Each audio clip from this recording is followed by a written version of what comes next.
জানো তো, যখন ছোটোবেলায় স্কুলে যেতাম তখন কিন্তু সকালের খাবার দাবারের জন্য মা এমন একটা কিছু ব্যবস্থা করতে পারতো না, তবে ডাল সেদ্ধ, আলু সেদ্ধ, মাছ ভাজা এগুলো কিন্তু বরাবরই মা করে আসে। তো এখনও কিন্তু এই রেসিপিগুলো আমার কাছে অনেক বেশি প্রিয়।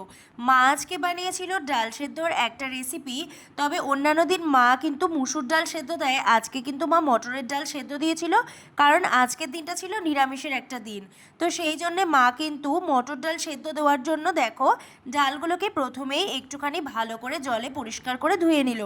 এরপরে কিন্তু এটাকে একটা পাতলা সুতির কাপড়ের মধ্যে দিয়ে আবারও এটাকে ভালো করে একটু শক্ত করে বেঁধে নিয়ে আরও একটুখানি ধুয়ে নিয়ে এটাকে কিন্তু হাঁড়িতে দিয়ে দিয়েছিল ভাত হবার আগে। ভাতটা হয়ে আসার সঙ্গে সঙ্গে কিন্তু ডালগুলো ভালোভাবে সেদ্ধ হয়ে এসেছে। আর আমার কাছে কিন্তু এই রকমের ডাল সেদ্ধটা বেশি ভালো লাগে খেতে।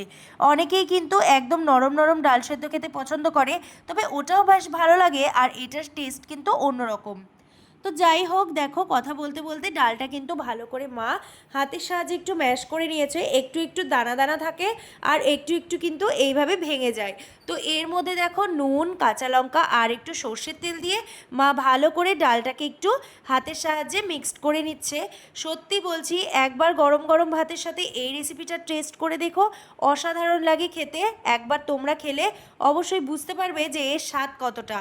তো যাই হোক, তার সাথে কিন্তু মায়ের ভালোবাসাটাও আছে। আর গরম গরম ভাতের সাথে কিন্তু এই যে ডাল ভর্তার রেসিপিটা, উফ, জাস্ট অসাধারণ।